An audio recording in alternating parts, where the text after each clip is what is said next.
नमस्ते दोस्तों। आज पढ़ेंगे मध्य प्रदेश सामान्य ज्ञान।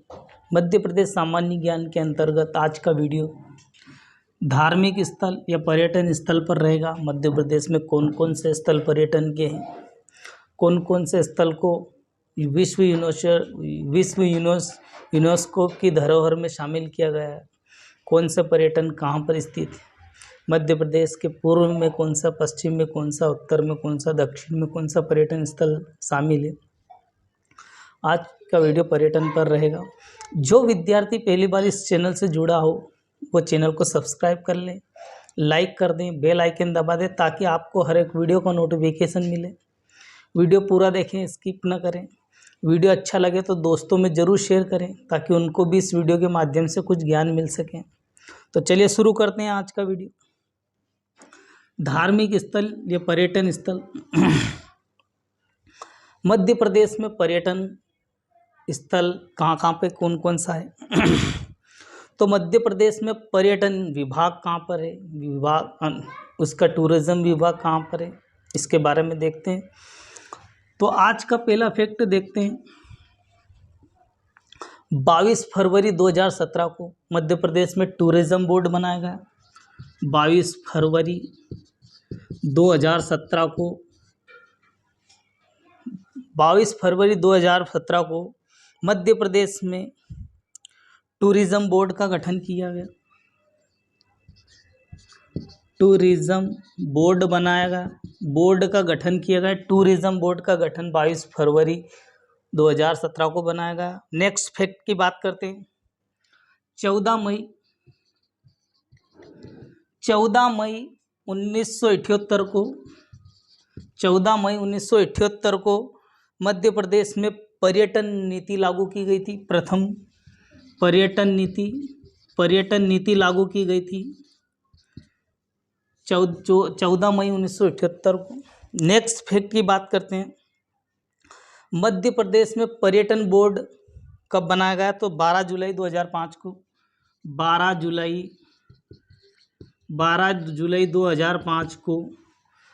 जुलाई 2005 को मध्य प्रदेश में पर्यटन बोर्ड का गठन किया गया। पर्यटन बोर्ड बनाया गया। पर्यटन बोर्ड का गठन किया गया 12 जुलाई को 2005 को। मध्य प्रदेश में कौन कौन से पर्यटन स्थल है, इस पर चर्चा कर लेते हैं। तो मध्य प्रदेश में मुख्य तरह से बहुत से शहर में पर्यटन स्थल शामिल किए गए। बहुत तरह के शहरों को शामिल किया गया पर्यटन स्थल में। उसमें आज का पहला देखते हैं तो धार जिले के अंतर्गत मांडू शहर को पर्यटन स्थल में शामिल किया गया था। मांडू का नाम मांडवगढ़ भी है। मांडवगढ़ का पुराना नाम या मांडू का पुराना नाम शादियाबाद भी है। शादियाबाद भी। मांडू का नाम मांडवगढ़ भी है, शादियाबाद भी है। और इसे हर्षनगर के नाम से भी जाना जाता है। हर्षनगर के नाम से भी इसे जाना जाता है। और प्रश्न ऐसे बनेगा कि मांडू या मांडवगढ़ या शादियाबाद या हर्षनगर किस जिले के अंतर्गत आता है, ऐसा प्रश्न पूछा जाएगा। तो बहुत सारे बच्चे इसको इंदौर लगा देते हैं। इंदौर में होगा धार, मांडू इंदौर में होगा, पर ऐसा नहीं है। मांडू धार जिले में स्थित है।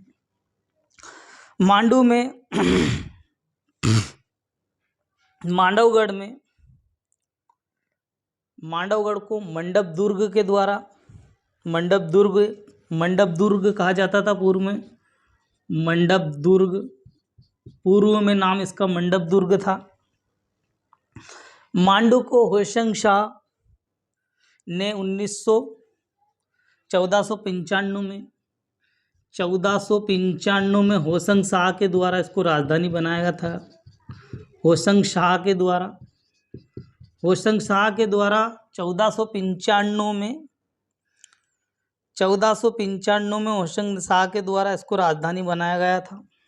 होशंग शाह के द्वारा। नेक्स्ट फैक्ट की बात करते हैं। तो बाज बहादुर के द्वारा, बाज बहादुर का शासन 1554 में बाज बहादुर का शासन था, बाज बहादुर जी का शासन था, बाज बहादुर शासक हुए थे। वहाँ पे मांडवगढ़ या मांडू या शादियाबाद या हर्षनगर में बहुत सारे पर्यटन स्थल घूमने के लिए, जिसमें जहाज महल, जहाज महल, जहाज महल, रानी रूपमती का महल, रानी रूपमती महल, रानी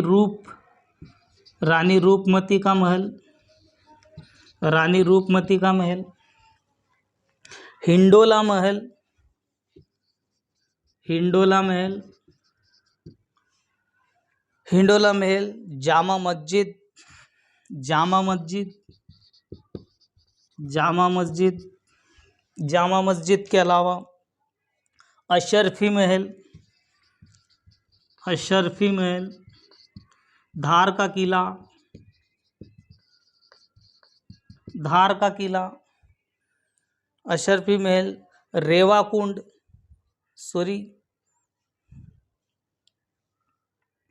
जामा मस्जिद, रूप, हाथी महल, हाथी महल,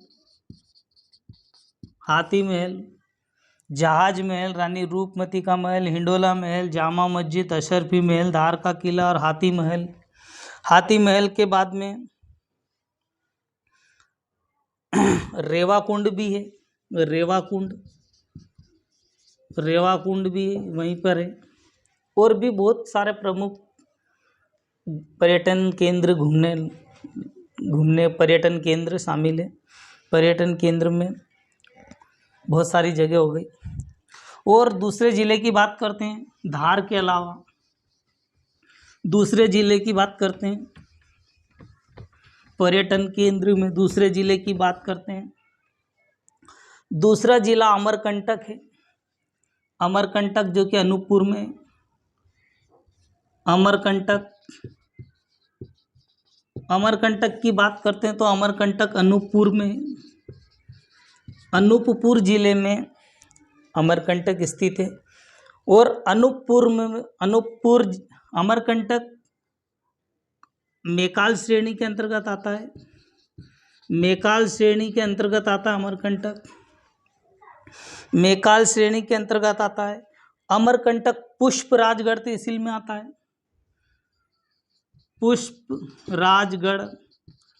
पुष्पराजगढ़ तहसील में आता है। तो यहाँ से बहुत अच्छे प्रश्न बनने की संभावना है। अमरकंटक कहाँ स्थित है? तो अनूपपुर जिले में। अमरकंटक कौन सी पर्वत श्रेणी का हिस्सा है? तो मेकाल पर्वत श्रेणी का हिस्सा है।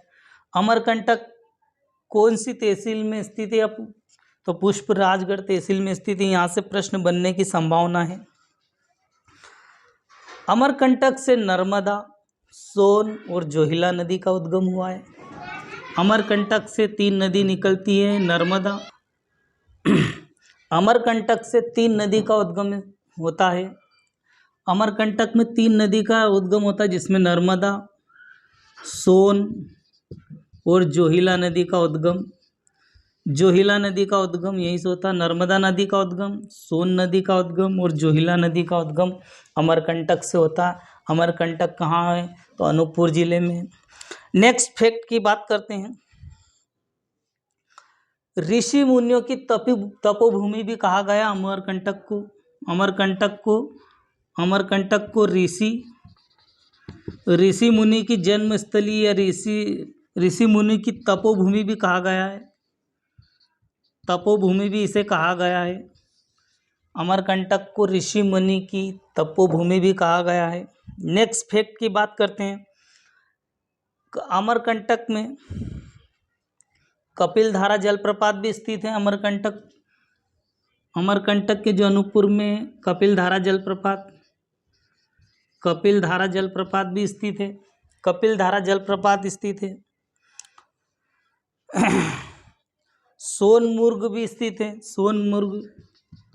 सोनमुर्ग स्थित है। माई की बगिया भी स्थित है अमरकंटक में। माई की बगिया माई की बगिया भी स्थित है। अमरकंटक में माई की बगिया। कबीर चौराहा भी स्थित है। कबीर चौराहा, कबीर चौराहा कहाँ स्थित है? तो अमरकंटक में स्थित है। दुग्धधारा, दुग्धधारा बांध, दुग्धधारा बांध, दुग्धधारा बांध या दुग्धधारा जलप्रपात। नर्मदा कुंड, नर्मदा कुंड भी यहीं पर स्थापित है। नर्मदा कुंड अमरकंटक पर्वत श्रेणी में, हम नर्मदा नदी पर। और कलचुरी राजाओं की राजधानी रहा है अमरकंटक। कलचुरी राजधानी, कलचुरी राजाओं की राजधानी रहा है। कलचुरी राजाओं की राजधानी रहा है अमरकंटक। नेक्स्ट जिले की बात करते हैं। नेक्स्ट जिले की बात करते हैं। ये दूसरा जिला अनूपपुर हो गया। अनूपपुर अमरकंटक, अमरकंटक हो गया। तीसरे जिले की बात करते हैं। चित्रकूट। चित्रकूट कहाँ पर है? चित्रकूट, चित्रकूट कहाँ पर स्थित है? तो चित्रकूट सतना में स्थित है। चित्रकूट कहाँ स्थित है? तो सतना जिले में स्थित है चित्रकूट। चित्रकूट मध्य प्रदेश के सतना जिले में स्थित है। चित्रकूट में, चित्रकूट तपस्या, तपस्या और शांति का जनक बताया गया है। इस तपस्या, तपस्या की जन्मभूमि या शांत भूमि कहा गया है। चित्रकूट को तपस्या की भूमि या शांत, शांत बताया गया है। ब्रह्मा विष्णु महेश ने बाल अवतार यहीं पर लिया था। चित्रकूट में ही ब्रह्मा विष्णु महेश, ब्रह्मा विष्णु महेश, ब्रह्मा जी, विष्णु जी और महेश जी ने यहाँ बाल अवतार लिया था। बाल अवतार यहीं पर लिया था चित्रकूट में। नेक्स्ट फैक्ट की बात चलते हैं। और मध्य प्रदेश ने इसे पवित्र नगर घोषित किया गया है, पवित्र धाम घोषित किया गया है। इसे पवित्र स्थल घोषित किया गया है। चित्रकूट को पवित्र स्थल घोषित किया गया है राज्य सरकार के द्वारा। और महर्षि तुलसीदास जी ने यहाँ आध्यात्मिक शक्ति प्राप्त की थी चित्रकूट में ही। तुलसीदास यहाँ पर तुलसीदास जी ने यहाँ आध्यात्मिक शक्ति प्राप्त की थी। आध्यात्मिक शक्ति इनको यहीं पर मिली थी। आध्यात्मिक शक्ति तुलसीदास जी ने यहीं प्राप्त की थी। नेक्स्ट देखते हैं। वनवास के दौरान भगवान राम जी और लक्ष्मण जी और सीता जी ने यहीं पर निवास किया था। तो राम जी और लक्ष्मण जी और सीता जी ने यहीं पर निवास किया था। निवास स्थल कुछ समय के लिए चित्रकूट में ही बनाया था। महाभारत काल में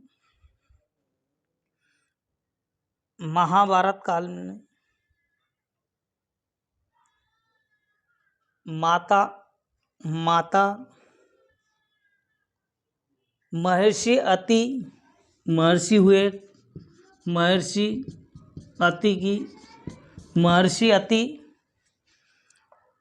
ने भी कुछ, और महर्षि अति ने सती अनुसुईया भी यहीं पर, सती अनुसुईया भी यहीं पर महर्षि अति के द्वारा सती अनुसुईया भी यहीं पर अतिथि बनकर आए थे। महर्षि अति और सती अनुसुईया भी अतिथि बनकर यहीं पर आए थे। नेक्स्ट देखते हैं। नेक्स्ट जिले की बात करते हैं। अनूपपुर के अलावा कौन सा जिला है? चित्रकूट के अलावा कौन सा जिला? चित्रकूट सतना में। चौथे जिले की बात करते हैं तो पंचमढ़ी कहाँ है? पंचमढ़ी, पंचमढ़ी कहाँ पर स्थापित है? पंचमढ़ी, पंचमढ़ी होशंगाबाद जिले में स्थित है। पंचमढ़ी होशंगाबाद जिले में स्थित है पंचमढ़ी। और यह पर्यटनों का केंद्र माना जाता है पंचमढ़ी को। पंचमढ़ी सतपुड़ा पर्वत श्रेणी का हिस्सा है। सतपुड़ा पर्वत श्रेणी का हिस्सा है। सतपुड़ा पर्वत श्रेणी के अंतर्गत पंचमढ़ी स्थित है। पंचमढ़ी में कुछ फैक्ट देख लेते हैं। पंचमढ़ी का अर्थ है 5 कुटिया। पंचमढ़ी का अर्थ है 5 कुटिया। 5 कुटिया से बना, 5 कुटिया पंचमढ़ी का अर्थ है। नेक्स्ट देखते हैं। पंचमढ़ी में पांडवों के वनवास बिताया था। पांडवों ने यहाँ पर वनवास बिताया था। पांडवों ने यहीं पर वनवास बिताया था पंचमढ़ी में। नेक्स्ट फैक्ट की बात करते हैं। कैप्टन फोर्स ने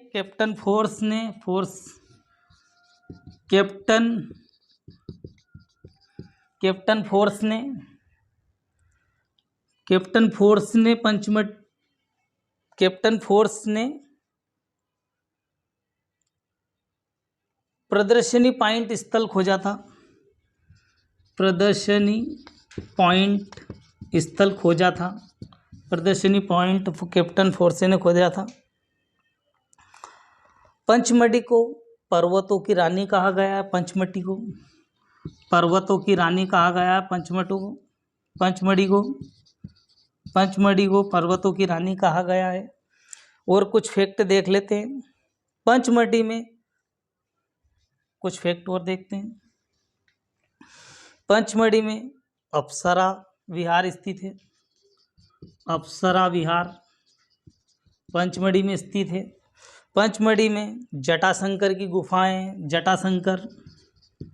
जटाशंकर की गुफाएं यहीं पर है पंचमढ़ी में। कुछ और देखते हैं। पांडव गुफा भी यहीं स्थापित है। पांडव की गुफा भी यहीं पर स्थापित है। कुछ और देखते हैं। चोरागढ़ का किला यहीं पर स्थापित है। चोरागढ़ यहीं पर स्थापित है। अप्सरा विहार, जटाशंकर की गुफा, पांडव गुफा और चोरागढ़ की गुफा यहीं पर स्थापित है। नेक्स्ट जिले की बात करते हैं। नेक्स्ट जिले की बात करते हैं।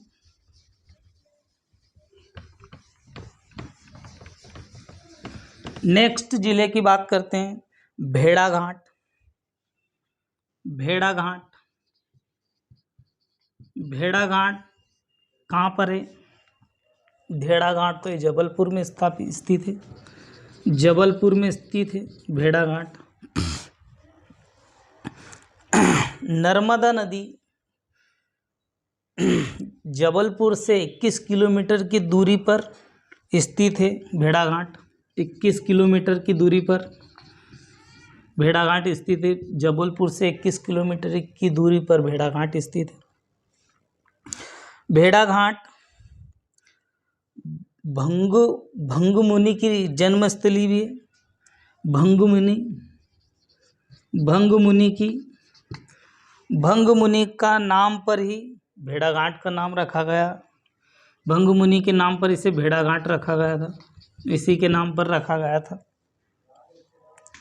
भेड़ाघाट में सफ़ेद संगमरमर के लिए प्रसिद्ध है। भेड़ाघाट जबलपुर जो जिला है सफ़ेद संगमरमर के लिए प्रसिद्ध है। जबलपुर में ही 64 योगिनी का मंदिर है। जबलपुर में 64 योगिनी का मंदिर 64 योगिनी का मंदिर जबलपुर में स्थापित है। भेड़ाघाट जबलपुर में दुग्धधारा जलप्रपात भी यहीं पर स्थापित है। दुग्धधारा जलप्रपात यहीं पर स्थापित है जबलपुर में। जबलपुर में बंदर कूदनी स्थल है, बंदर कूदनी स्थल यहीं पर है, बंदर कूदनी, जहाँ पर बंदर छलांग लगा के कूदे जाते थे। और गौरी शंकर मंदिर भी स्थित है, गौरी शंकर मंदिर भी स्थित है यहीं पर जबलपुर में। जबलपुर में मदन महल स्थित है, मदन महल स्थित है जबलपुर में, मदन महल स्थित है।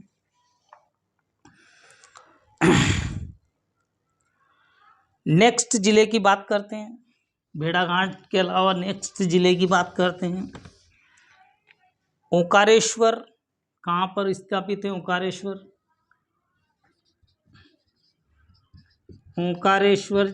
कहाँ स्थित है? ओंकारेश्वर मंदिर कहाँ स्थापित है? तो ओंकारेश्वर खंडवा में स्थित है, ओंकारेश्वर खंडवा जिले में स्थित है। और ओंकारेश्वर में ही 12 ज्योतिर्लिंगों में से मध्य प्रदेश का दूसरे नंबर का ज्योतिर्लिंग में स्थापित है। ज्योतिर्लिंग स्थित है वहाँ पर। एक ओंकारेश्वर में ज्योतिर्लिंग स्थित है और एक महाकालेश्वर मंदिर में, एक उज्जैन में स्थित है। एक उज्जैन और एक खंडवा में ज्योतिर्लिंग स्थित है। एक ज्योतिर्लिंग ओंकारेश्वर में और एक ज्योतिर्लिंग महाकालेश्वर मंदिर उज्जैन में स्थित है। नेक्स्ट की बात करते हैं। ओंकारेश्वर में ही एक ब्राह्मण शैली में मानदाता मंदिर बना हुआ है, ओंकार मानदाता मंदिर बना हुआ है ओंकारेश्वर में, ओंकार मानदाता का मंदिर बना हुआ है। नेक्स्ट फैक्ट की बात करते हैं। ओंकारेश्वर जल विद्युत की परियोजना भी यहीं पर चलाई जा रही है। ओंकारेश्वर जल विद्युत परियोजना भी चलाई जा रही है। नेक्स्ट फैक्ट की बात करते हैं। ओंकारेश्वर राष्ट्रीय उद्यान भी स्थित है। ओंकारेश्वर में राष्ट्रीय उद्यान भी स्थित है। ओंकारेश्वर में ममलेश्वर भी स्थित है। ममलेश्वर एक पर्यटन स्थल, ममलेश्वर स्थित है। और देवी अहिल्या की राजधानी भी रहा है ओंकारेश्वर या ममलेश्वर। ओंकारेश्वर अहिल्याबाई की राजधानी भी रहा है। नेक्स्ट फैक्ट की बात करते हैं। नेक्स्ट जिले की बात करते हैं। उज्जैन की बात करते हैं। उज्जैन पर्यटन स्थल। उज्जैन में महाकाल ज्योतिर्लिंग स्थित है, महाकालेश्वर ज्योतिर्लिंग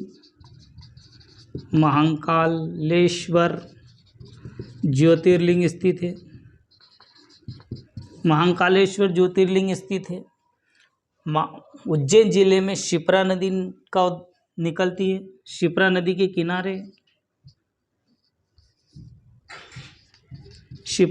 के किनारे स्थित है महाकालेश्वर ज्योतिर्लिंग।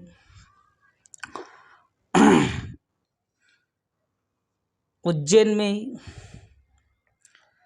ब्रह्मगुप्त के द्वारा शून्य का आविष्कार किया गया था। तो शून्य का आविष्कार कहाँ पर हुआ था? शून्य का आविष्कार या शून्य किसने दिया? शून्य का आविष्कार कहाँ पर हुआ था? तो ये उज्जैन में ही हुआ था। उज्जैन के अनेक नाम दिए गए हैं। सूर्य शून्य का आविष्कार देखना पड़ेगा। प्राचीन काल में शून्य देशांतर रेखा यहीं से गुजरती है। शून्य का आविष्कार नहीं है, शून्य देशांतर रेखा गुजरती है थी पूर्व काल में। देशांतर रेखा गुजरती थी।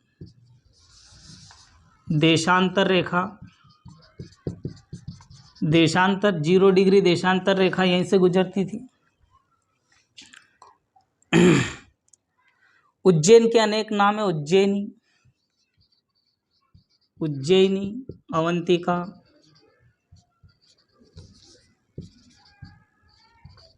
अवंतिका, प्रतिकल्पा, कुमुदवती, प्रतिकल्पा, कुमुदवती, बहुत सारे उज्जैनी के नाम हैं। उज्जैन में 12 ज्योतिर्लिंग में से एक महाकालेश्वर प्रसिद्ध है।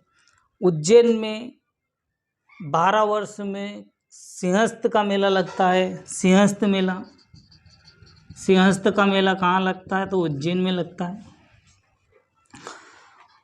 उज्जैन में मंगलनाथ मंदिर को भूगोल की उत्पत्ति मानी गई है। भूगोल की उत्पत्ति या भूगोल का केंद्र बिंदु, भूगोल में मंगलनाथ मंदिर को भूगोल में पृथ्वी का केंद्र बिंदु माना गया है। तो पृथ्वी का केंद्र बिंदु मंगलनाथ मंदिर को माना गया है। नेक्स्ट फैक्ट की बात करते हैं। जंतर मंतर स्थित है उज्जैन में। जंतर मंतर स्थित है उज्जैन में। सांदीपनी आश्रम स्थित है उज्जैन में। सांदीपनी जी का आश्रम उज्जैन में स्थित है, जहाँ पर श्री कृष्ण, सुदामा जी और बलराम जी ने शिक्षा ग्रहण की थी। भर्तहरि गुफा स्थित है। भर्तहरि की गुफा स्थित है।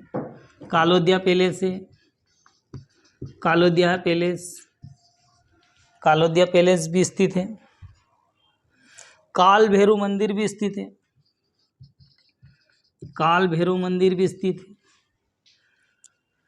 पर्यटन स्थल है। ये हो गए उज्जैन पे विस्तृत चर्चा।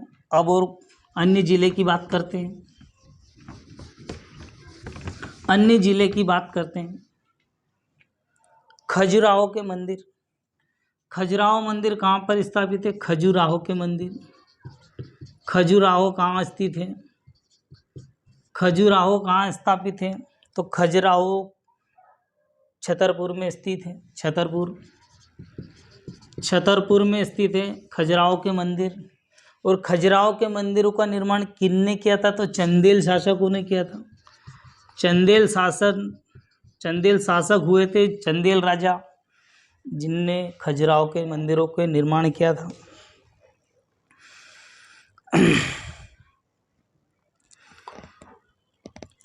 और 1986 में खजुराहो को विश्व यूनेस्को की धरोहर में शामिल किया गया है। विश्व यूनेस्को की धरोहर में 1986 को खजुराहो के मंदिर को शामिल किया गया है। नेक्स्ट फैक्ट की बात करते हैं।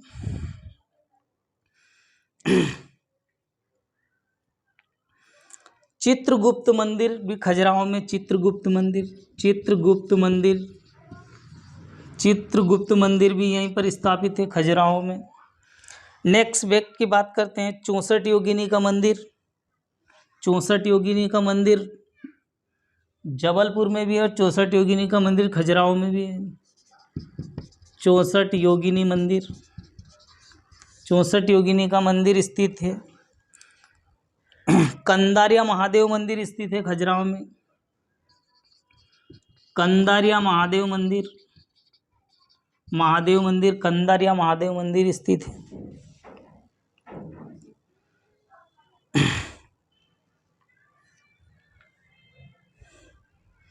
खजुराहो को शिल्प के कलाओं के लिए जाना जाता है। शिल्पी कलाओं के लिए जाना जाता है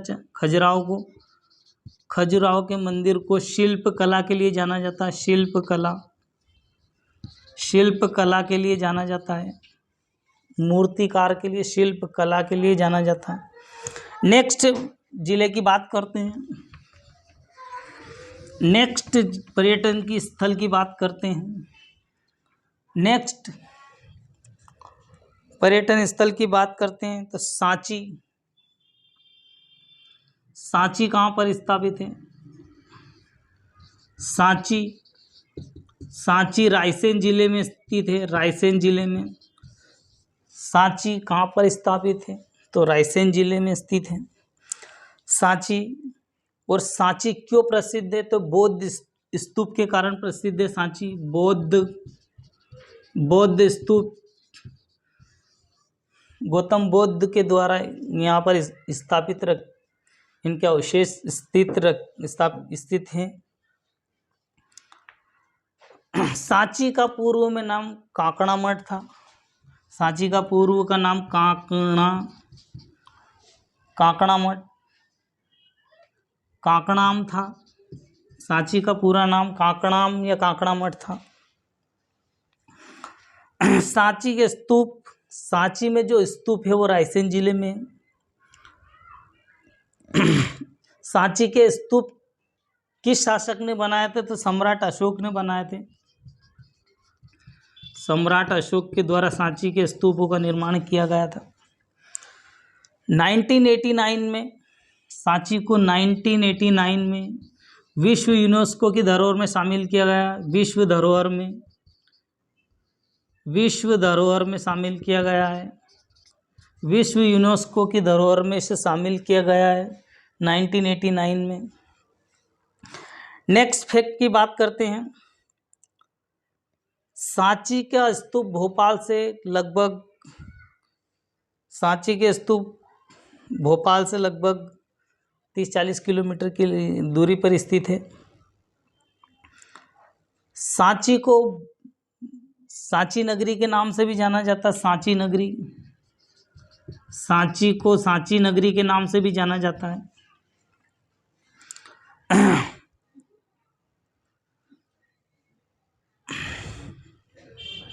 बौद्ध के 2 शिष्य हुए सारिपुत्र और मोगलायन के अवशेष यहीं पर रखें। सारिपुत्र और मोगलायन के अस्थि अवशेष या कुछ इनकी निशानी सांची के स्तूप में रखी गई है बौद्ध के साथ साथ। नेक्स्ट जिले की बात करते हैं। सांची के अलावा नेक्स्ट विश्व धरोहर की बात करते हैं या दूसरे पर्यटन जिले की बात करते हैं तो ओरछा जिला, ओरछा की बात करते हैं। ओरछा कहाँ पर है? तो ओरछा निवाड़ी जिले में ओरछा है। वो निवाड़ी जिला 52वां जिला बना हुआ है। ओरछा पर्यटन स्थल निवाड़ी जिले में आता है और निवाड़ी जिला 52वां जिला बना हुआ है। क्रांतिकारी चंद्रशेखर आजाद ने कुछ समय ओरछा में बिताया था। चंद्रशेखर आजाद जी ने कुछ समय यहीं पर बिताया था ओरछा में। नेक्स्ट बात करते हैं। ओरछा में राम राजा का मंदिर,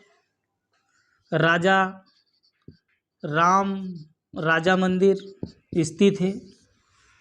ओरछा में और क्या क्या पर्यटन स्थल है देख लेते हैं। जहांगीर महल स्थित है ओरछा में।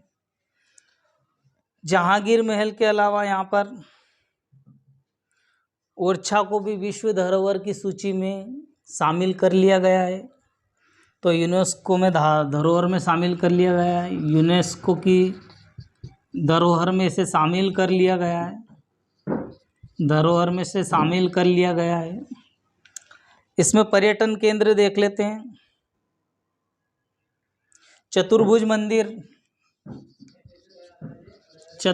मंदिर यहीं पर स्थित है। राम राजा का मंदिर स्थापित है। लक्ष्मी नारायण मंदिर भी स्थित है यहीं पर। लक्ष्मी नारायण का मंदिर भी स्थित है। नेक्स्ट देखते हैं। कुछ नेक्स्ट जिले की बात करते हैं। ओरछा के अलावा नेक्स्ट जिले की बात करते हैं। मेहर, मेहर कहाँ है? तो मेहर सतना में स्थित है। मेहर, मेहर, मेहर कहाँ पर है? तो सतना जिले में स्थित है मेहर। मेहर में आला उदल का अखाड़ा है। मेहर में आला उदल का अखाड़ा है। आला उदल का अखाड़ा है सतना में। सतना में माँ शारदा की पीठ स्थित है। माँ शारदा पीठ स्थित है मेहर में, मेहर सतना में। नेक्स्ट फैक्ट की बात करते हैं। मेहर को संगीत राजधानी भी कहा जाता है। मेहर को संगीत राजधानी भी कहा जाता है। सतना को मेहर संगीत राजधानी भी कहा जाता है।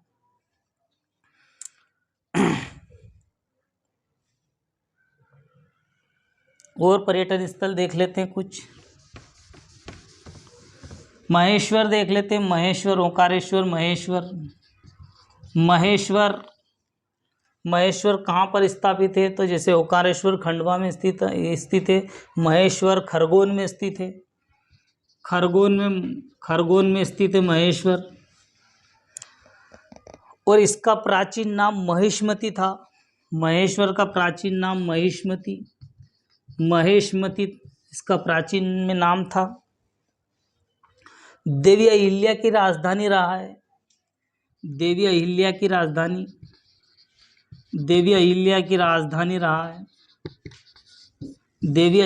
राजधानी रहा है। नेक्स्ट बात करते हैं। मनोहर घाट यहीं पर स्थापित है। मनोहर घाट स्थित है यहीं पर। घाट स्थित है जिसका नाम मनोहर। सुंदर देवी अहिल्या का किला बना हुआ है जहाँ पर मनोहर घाट बना है। अहिल्या किला बना हुआ है जहाँ पर अहिल्या किला के अंदर मनोहर घाट बना हुआ है। नेक्स्ट फैक्ट की बात करते हैं।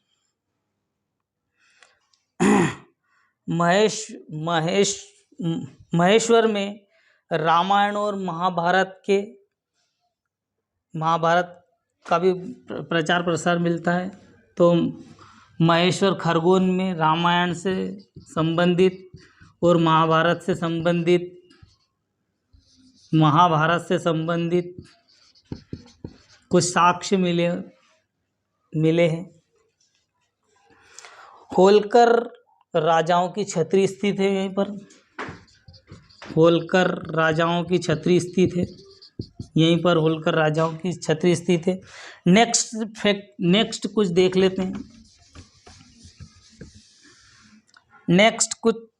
लेते हैं। जैन मंदिर, कुछ जैन तीर्थ स्थल देख लेते हैं। जैन तीर्थ स्थल देख लेते हैं। तो जैन तीर्थ स्थल में मुक्तागिरी कहाँ पर स्थापित है? मुक्तागिरी कहाँ स्थित है? तो बैतूल में स्थित है। मुक्तागिरी कहाँ स्थित है? तो बैतूल में स्थित है। पावागिरी कहाँ स्थापित है? पावागिरी कहाँ स्थित है? तो खरगोन में स्थित है। खरगोन में स्थित है पावागिरी। सोनगिरी कहाँ है? सोनगिरी कहाँ है? तो ये दतिया जिले में स्थित है सोनगिरी। सोनगिरी के अलावा पुष्पगिरी कहाँ स्थापित है? पुष्पगिरी कहाँ स्थित है? तो ये सोनकच्छ में स्थित है। सोनकच्छ में स्थित है पुष्पगिरी। और सोनकच्छ देवास जिले में आती है।